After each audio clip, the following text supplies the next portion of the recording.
নমস্কার বন্ধুরা, আজ আমি পটলের ঝাল করেছিলাম।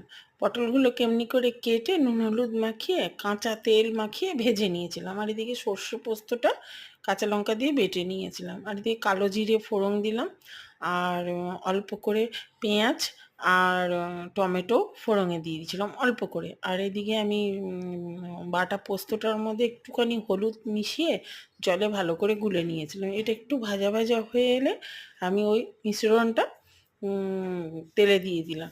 এবার বেশ নাড়াচাড়া করে এবার যখন ঝোলটা ফুটে উঠবে তখন আমি স্বাদ মতো নুন আর একটু চিনি দিয়ে দিলাম। যেহেতু এটা নিরামিষ তরকারি, একটুখানি চিনি দিলে মিষ্টি মিষ্টি ভালোই লাগে খেতে আর কি।